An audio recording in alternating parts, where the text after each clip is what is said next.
प्रेमसन की से मिड में थम्बियो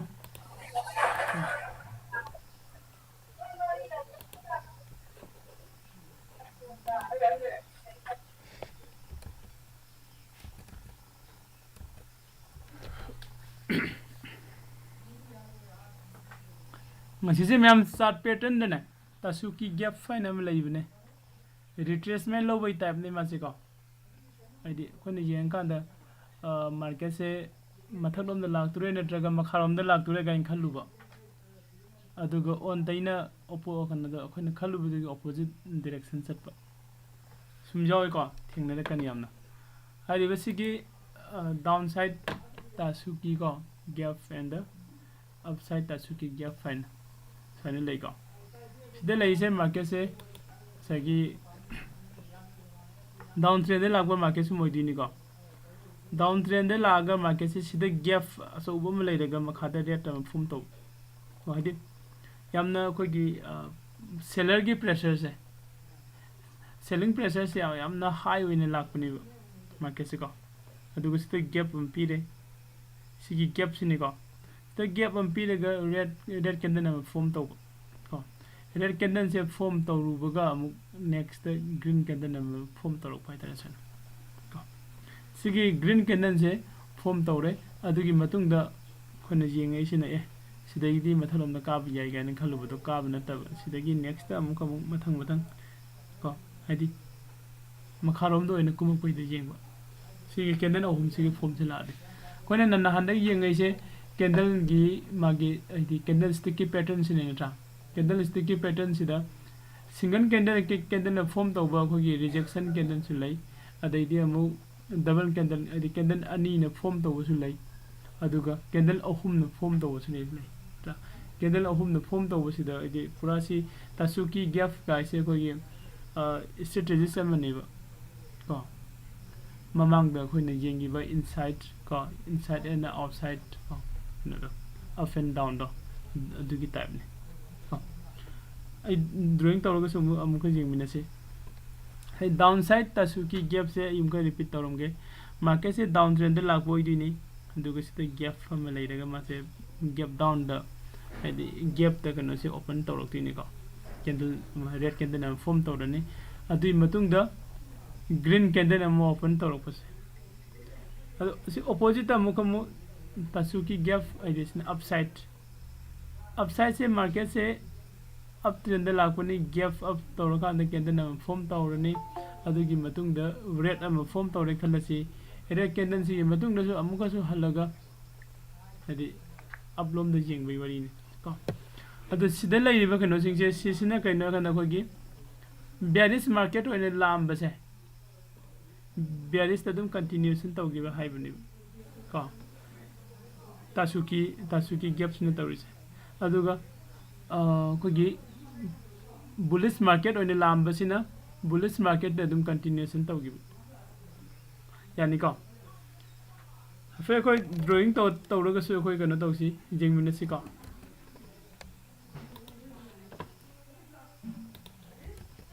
तासुकी गैप से कोई दम कनो दसु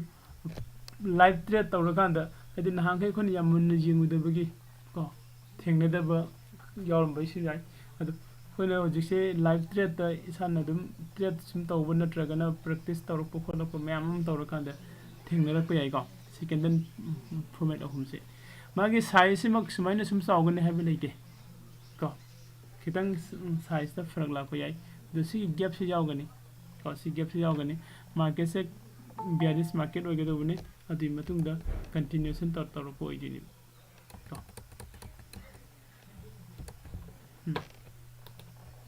फितंग जेंगमिनसी को ड्राइंग तौरगा मार्केट से डाउन ट्रेंड चैनल लापगी कनोनी को फर्स्ट सिदा कैंडल नंबर फॉर्म तौरे खलसी हारिबा कैंडल से रेड कैंडल को डाउन ट्रेंड नि लाइस अदुगा सिदा गैप से पीरे कांदा स्वाइदा कैंडल नंबर फॉर्म तौरे खलसी तिसु रेड कैंडल नि को सिगी रेड कैंडल से फॉर्म तौरबा मतुंग सिदा कैदोगे कांदा सिदा मु खितंग काखलगा ग्रीन नंबर फॉर्म तौब ग्रीन कैंडल दी मखादगी ओपन तौइनट्रा aduga makhadagi open tawe aduga mathaluna kakhatbani sana green candle am form tawe so ya kamya sine green ni ani sine red ni adu market se ko ne yeng ko matamda sida saina down da lame ko aduga sida ko na sida di up ta sakhido malen khalu base sigi se retracement oram dini adi sida live down trend da live market se amu khalaga down trend da sum continuation p ko sigi kano sine ko na Tasuki Gap ko downside hai bani upside ta na sai market se up trend ko adi bullish continuation sum ojini bullish continuation ojini sida ko gi kano se form tawre ne lower se candle am ko aduga gap of the candle am open tawre ne lower se green candle ngak tang ojini loina ko aduga sida mu red candle am form tawsila red candle am si profit book tawbagi oibse ai ko red candle am form tawre adugi matung da mu again somda satkiba yai haibani ko sabchana satkani haibana te ko somda mu satkiba yai dona sida ko ne yengdu se sida down da haipetang laame sisina ko na retracement lo bun tragana profit book to bana na khalaga sigi form se laga di next candle se ngai se haibni next candle se green noina form to raga di ko ne yengdu se kaino up trend da yengdi yani ko next candle na green candle oine laga di up trend da yengdu ni sida na next candle sida ma la ka dori ko da la ka dori ba next candle se sisina red candle oira ga di koi down side da yengdu ni Tasuki Gap se ko sip candle ahum sina ko yengdu ni aduga masagi candle ahum sigi kano sigi breakout to ningai di se ko mathak na traga makhada downside ki yenga na makhada breakout yengdu ni upside ki yenga na mathak te breakout yengdu ni ko previous candle signa green candle ni signa red candle ni sising ngai ra kan da sida candle ama ni sang bai na tra candle am khatang noi ba yai ani noi ba yai ahum noi ba yai ko sigi candle sida ki mana breakout pi ra gai di makhada sigi line se thugai ra ga closing pi gi ba matung se sida koi entry lo ba ya ga ne sem mana na sida su sigi line se sigi resistance se thugai ra ga ka khala ga closing pi ra ba matung da koi confirm ho ra ni kari ne na candle se koi breakout oire ni lo ni si pattern se sigi pattern se breakout oire ni lo ga di adi mathung da koi entry lo bo ya ga ni ko yasi mata ni de keno oh habi stop loss se aham candle de thundera na tragana pai last candle de thundera hoi stop loss se ma gi sigi high no high si de oige ni ko sida previous candle gi high si de stop loss oire ni stop loss am pick in tra previous candle ki high means horen kai gumba market sina suppose sida saine down la me khalasi ko sida high gale ba si candle se khara sange khalo aduga sida mu tare ba sida tara ko sini ba koine entry la lo du se sida entry lo ba matam sida lai ri ba candle se sigi magi high aduga sisine low ne lo rasi ba suppose tang sang ko do su ka su bai sina igi stop loss ne aduga sigi matung de confirmation lo duini yani ka to buda di ko ni yeng se kaino kedan se sida ama hana closing pn se breakout pi ga ka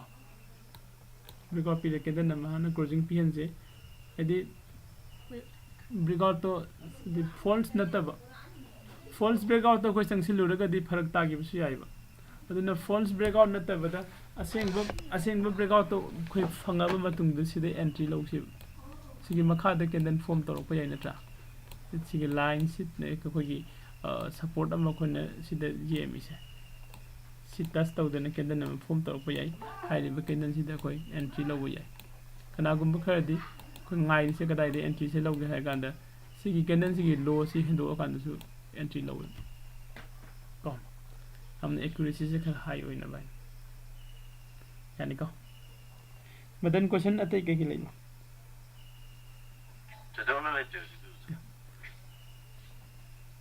question लेना दी bro ma'am next young सा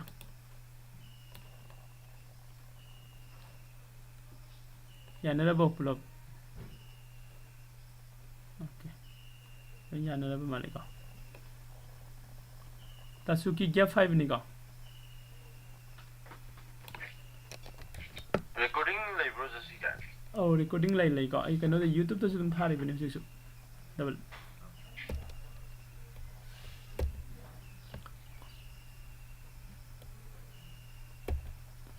ꯁꯤꯁꯨ ꯁꯨꯝ ꯌꯦꯡꯕ ꯌꯥꯏꯀꯣ okay ꯁꯤ ꯌꯦꯡꯁꯤ 3 star in the south ꯍꯥꯏꯁꯦ सिगी सुम candle से उरकनीको सी कैंडल सिद लाई से कइनो हारगदी कैंडल की साइज से येंगो को सिदा कोई की कइनो दि लाई सर कैंडल से ओपन तौबगा कइदवे सेलर ने डायरेक्ट ngam का खले सिदा बायर दि अब त यावम दे मथक तदिको सेलर ने ngam के इंखलक पजे सिगी जगह से जो रूप मतम द कइदवरे बायर ने इंखले को again ngasai magi seller sin ngamaga amuksu makhada open tawre kumure buyer na ngamaga amuksu inkhale sida level am leijari ba sigi level se chap mana ba yai natra khitang slightly khena ba yai ko mana inkhal laga closing pi ba mafam se si buyer ni inkhal pani natra adugi matung da again whether candle am form tawre candle gi size se sun pik thara kadam ni ko hai ba se mana candle ahum ko form tawba candle ahum se first की area से चावरमगा मथंगी area से pixel लगवा मथंग नु pixel लगदी अखोइना सिगे से अखोइना 3 star in the south हाइन तवरगा 3 star का मासी कनो रोम दा मथंग रोम दा हाइदी मार्केट से अप ट्रेंड दा लाखबा याबगी कनो दा लैका अदु सिदै ड्राइंग मसा खक तवरके अदुगा मागी चटलिबा मोंगा सि यिंगसिब कोई ट्रायंगल की शेप तारम दुइने तोंगाना कोई टाइम फ्रेम से मसागी ममांगी कनो दो कोई हजिकी कोई ममांग दे तोगिबा येंगिबा Tasuki Gap तो अदो ई हाइब कौरमे मागी टाइम फ्रेम से एनी टाइम फ्रेम द वर्क तोगनी को 1 day टाइम फ्रेम दसु वर्क तोगनी 1 hours दसु 15 minutes दसु 5 minutes दसु 2 minutes दसु 3 minutes दसु को अदो हजिकी कोने को 3 star की से सपोज सिदा केंदन अचौबा मसाने फॉर्म तौरै लौरसी को next amu ka mu red candle nam sida mu open tawren lo lawrsi ka closing si side sum pi den lawrsi ka aduga masu sasar bo sa lore khalasi next the red candle nam mu sida form tawren lawrsi ka magi si tel jaw ba yai kitang ka ko de lower se do khara yaw ba yai yaw do si ai si candle ahum se si sina market ta moino move tawgri ba mong si jeng si ba han be candle ka first candle se sida open tawren atra aduga kumure kadai ba kumure mase sum kumaga siba kumameba aduga kakhala aga kadai da mu closing sida closing pi bune siba pass ai ko sida first candle se closing pi gare okay adu yeng ko sida closing pi gare next candle se kadai da mu open tawrai no sida mu open tawrokone ai drawing si matungina sai ma pada next candle se open tawrai ko siso mukum kume kadai ba kume sarba kume ne lawrasi aduga mukum ka khalaga sida mukum closing pi yako okay aduga muk next sigi ahum suba candle se mu singsi ahum suba candle je sida mathakta gap up ta ne man open tawrai sida su gap masam leitna sida su gap masam gap up ta mu open tawraga ma su makhada kumaga ko makhada kume aduga mati am kumure khalase ka khalaga soida am kum coding pibuni hai basi se koina ai gi time frame se 1 day gi time frame le jenge khalase ka 1 day gi time frame le jenge gadi sida se liba chart se na whole day gi pura 1 day gi adi no madu gi 5 minutes ta nang jenge khalase 5 minutes ki chart ta soin uren khalase se first candle se gi first day gi chart oidini second day ki start oidini third day ki start oidini ko sise khoi nam ko mo sagi khoi gi start pattern de draw tawra gadi ko start pattern de draw tawre khan si start pattern de draw tawr ko matam de khoi ese khoi gi kaliba rising waves kumba tar ko yabagi chance le ko adi triangle namagi sam triangle namagi formula ko yabagi kano se khoi ubu fangi si candle ahum si yeng khan चुम्मीको अदुगा साइगी C candle अहुम से swine form तौरगदी को नंगी time frame दुगी मतुंग इना market से सोम the young याने हाइबनी okay एको म्या candle सी की format से young को सिदा ओपन तौरे मखादा कुमदरे आवा मखाबा कुमरे सी योरुबदा बायर ने खले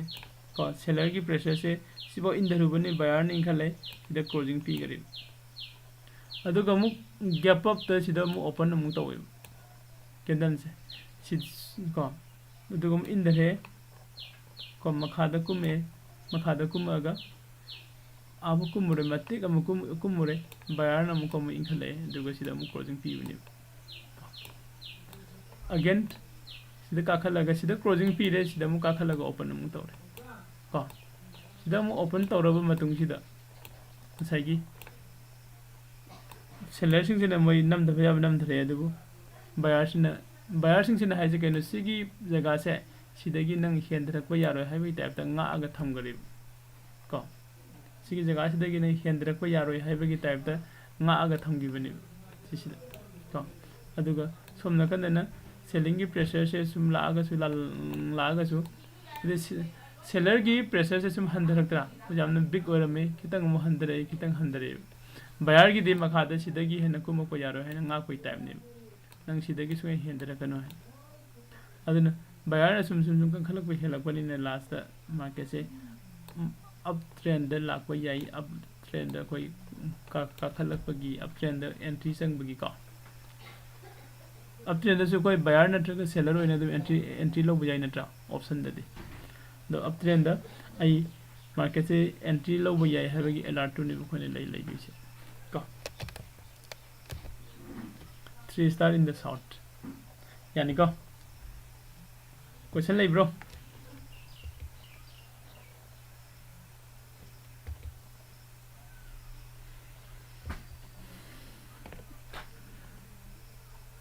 क्वेश्चन ले तब माल को अदुगा हाय सिमगा जिंगम सिको matching low and matching high कोई मसी यम तोइना उबा कोई लाइव ट्रेड तब मतम यम तोइना सु उबा यम तोइना सु सिकन सिनबको दे कोई कोई ग्रुप त जावइबा ट्रेडर सिंगना कनो से यम लौबा प्रॉफिट से यम तोइना लौबा कैंडल ने मैचिंग लो साइ सिदा कनो से कैंडल से ओपन तौरे को सिदगी ओपन तौरे अदुगा कुमदरे को ओपन तौरे कुमदरे आई कैंडल से ड्राइंग से कलर से खर सोय करे को कुमदरे सोय मफम सिदा समथिंग कोगी से रिजेक्शन जोन नमा को थेंगनरु बदगी मागी क्लोजिंग पीरिबा मपा से चाप चाना ग्रीन कैंडल से ओपन से ग्रीन होगे तो मने को सिना रेड होय दुबने ग्रीन कैंडल सिदा सिगी हाइदरागा ग्रीन कैंडल से स्टार्ट तौर तो को आई ड्राइंग दो इन तौरगे सिगी ने कलर तो उसे सोय करे होरे नंद सिम दोके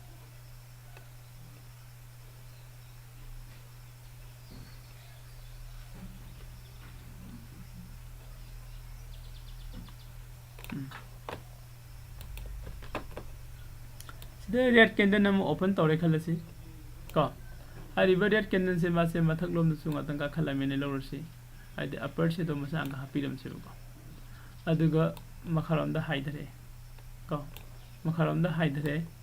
मखरम दा हाइदरागा मासे खितंग कुमदरुरगा सिदा क्लोजिंग पीरेन लौरसी तो सिदा क्लोजिंग पीरे अदु माना क्लोजिंग पीरेबा लाइन से को सोय जगह सिदा सपोज हेना एक्यूरेसी वांगना बैने हाइजे को सोय जगह सिदा कोगी कनोमा लयने खलसी रिजेक्शन जोन नमा को नत्रगना सी जगह सिदा लयने यासो को अदु से को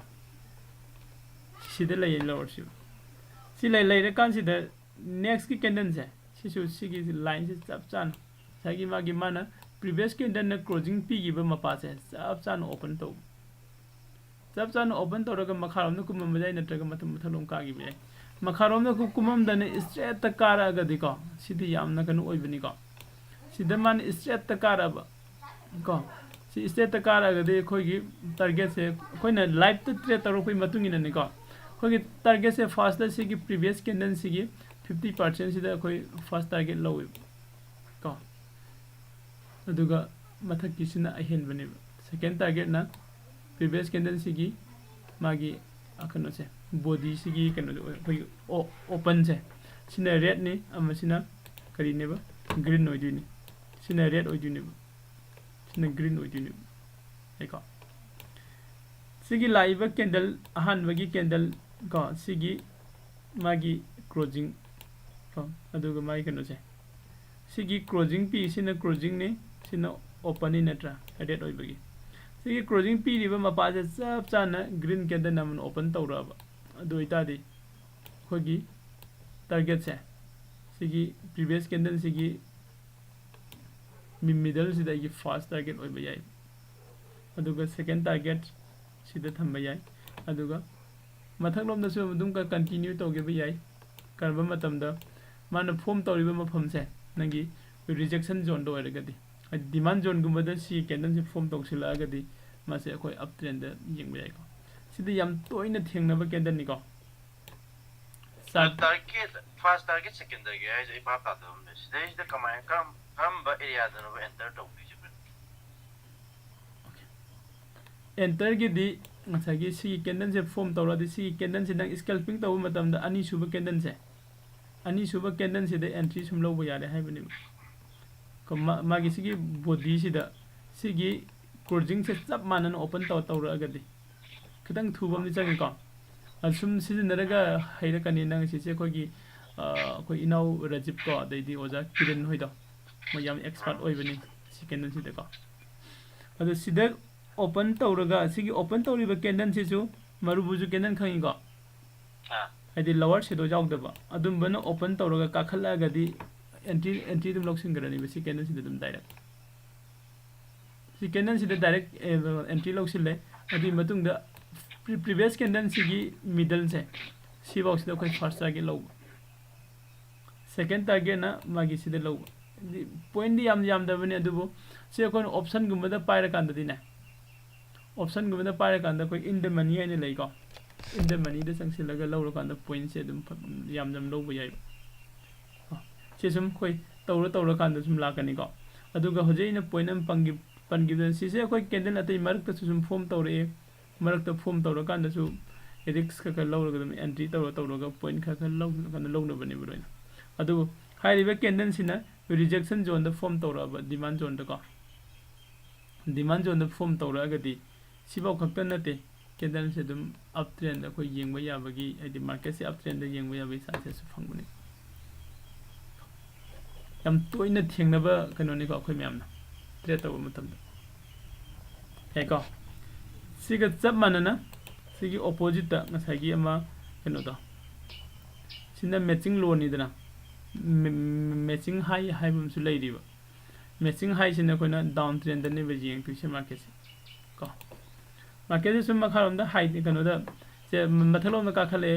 मथलोम दा कनो काखला कांद सिदे ग्रीन कैंडल नमो ओपन तौरे को ग्रीन कैंडल से ओपन तौरगा मथक दा काखले को अदर सपोज फाइ सिदा रिजेक्शन जोन नमा लाइरमबदगी मासे क्लोजिंग से पीगरे खलसे एका क्लोजिंग से पीगरे रिजेक्शन जोन से स्वाइद लाइरमेन खलसे रिजेक्शन जोन लाइरमगा ने हेना मासे चाने हाइबने इन हाइसे को अदुगा सिदा लाइरमबदगी नेक्स्ट कैंडल से सिगी मागी प्रीवियस कैंडल क्लोजिंग पीरिबा मपा से सब चान ओपन तो येंगो को सि बिग कैंडल ओइगदमनि को प्रीवियस कैंडल से बिग कैंडल ओइगनी सेकेंड कैंडल से सिगी क्लोजिंग से चप चान ओपन तौबा को चप चान ओपन तौरगा यदि मागी सिगी तेल खितंग यारम यावी सुंगाव यावदबदुनि हेने बेटर होय को तेल सुंगाव यावदना सिदे जरा कुमधरागदी को अगी कनो से लैपटॉप से मई लोइगे तौरे को अदु चप चारानि क्लास होइसिन सिदे कुमधरागदी आई एंट्री दो नंगना थोकबा मसाइदे येंगा लौसिलो अदुगा मिडल स्वाइड फर्स्ट टारगेट ओरने सिदने कनो वगनी अदु सिदने सिबाव से कैंडल अमना पूरा कंप्लीट तब यावी नत्रगा कैंडल अनी ना कंप्लीट तब यावनी बसने सिबाव अदु कईगुबा माने से फॉर्म तौरिबा जगह से ꯁꯤꯁꯤꯅ rejection zone ko supply zone gumbo oiragadi sibaw khakta nate akhoi target se ko atai makha su jengba yari ban ai ko adu ai stop loss ti asai gi sida leiriba demand zone do adu ai stop loss thambiyo target na risk reward ratio gi matung ina jengbiro natraga na sida ma na kumai sigi matung ina resistance natra support makham da lapani support wa ne ram support kadai de leibano natraga demand zone anak pada kadai de leibano ko adi khona previous candle sing dugi matung ina okay sibo la aga di sida lekhalak pa yai ga haibagi dumba concept to du yengaga natraga na risk reward ratio matung ina ko target to phone to biyo yani ko ngasi gi tawriba classing sida khoidagi akhona discussion to minute quite important over topic this is ni ka matching low and matching high sidi akhona market da yam toina thengnara ba kanu ni ba sida hena akhona practically pai ba se ai ngai akhon ani mi ani gi ming pan gi ba do Rajiv ka oja kiran ga ka mo ni yam thunun sang bani second se la de ka